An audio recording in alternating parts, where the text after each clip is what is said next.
បរងនាងនាងតែងតែមើលងាយអូនតែធ្វើឲ្យរូបស្ងួនស្រក់ទឹកភ្នែករាល់ថ្ងៃបងគឺជាមនុស្សដែលចង់រៃមិនដែលឲ្យតម្លៃអូនសូម្បីមួយវិនាទីដើមស្នេហាលើកដំបូងគឺកើតដោយតណ្ហាគ្មានអារម្មណ៍ថាយកអូនធ្វើជាសង្សារឡើយរងើយកន្តើយដែលរូបអូនគ្រប់វេលាគ្មានពេលណាធ្វើឲ្យអូនសប្បាយចិត្តសន្យាថានឹងមើលថែអូនមួយជីវិតវាគឺជាពាក្យដែលពិតតែចិត្តធ្វើមិនបានពេលដែលឃើញកាយវិការកល្យានធ្វើបងត្រឹមមិនបានគិតថារូបអូនជាស្រីមិនល្អនឹកកន្លែងដែលពួកយើងធ្លាប់តែអង្គុយដៃបងទាំងពីរលុកលុយអូនគ្រប់ទីកន្លែងសូមរំលឹកស្ដាយស្ដាយមិនមិនក្រែងអ្នកណាព្រោះជាការពិតរឿងអាទិត្យពិតមានន័យបរោះអ្នកនាងតែងតែមើលងាយអូនតែងតែធ្វើឲ្យស្ងួនស្រក់ទឹកភ្នែករាល់ថ្ងៃបងចង់រៃមិនដែលឲ្យតម្លៃអូនសូម្បីមួយវិនាទីអ្នកនាងពិតជាចង់សុំតរាល់កំហុសដែលធ្វើខំដាក់ស្រីគ្រប់វ័យដែលបងធ្វើមិនគិតធ្វើឲ្យជីវិតអូនអត់តម្លៃព្រោះតែរូបបង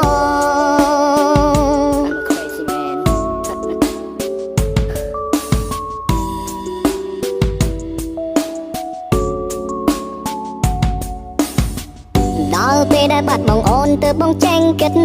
បានត្រឹមអង្គុយស្រមើស្រមៃនឹកអង្គុយផឹក Hennessy ស្មោកវិមហូមីគ្រប់នាទីនឹកដល់អូនតែម្នាក់ដឹងឬ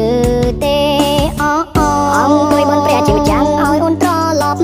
ហើយបញ្ចប់រឿងរ៉ាវដែលធ្វើខុសកន្លងបងសូមសន្យានឹងជីវ៉ាថាមិនធ្វើបែបនេះឲ្យអូនឈឺចាប់ទៀតទេ baby I'm smoke with ក៏ព្រោះតែបងនឹកអូនI'm smoke with ហើយញញឹមតែម្នាក់ឯងបងតែងតែអង្គុយក្នុង studio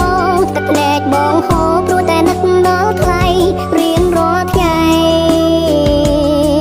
សួរខ្លួនឯងហេតុអ្វីចង់រៃធ្វើឲ្យបាត់បង់មិនសុំឲ្យអូនមិនត្រឡប់ឡើយអូនមិនចង់ឲ្យត្រាំត្រាយអូនឈឺចាប់ព្រោះបងព្រោះរឿងរ៉ាវដែលបងធ្វើកន្ល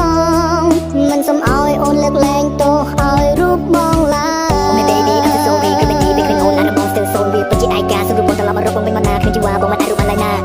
ថាបងចាំត្រង់នេះវេលានេះនាទីនេះ Oh baby please come back to me now on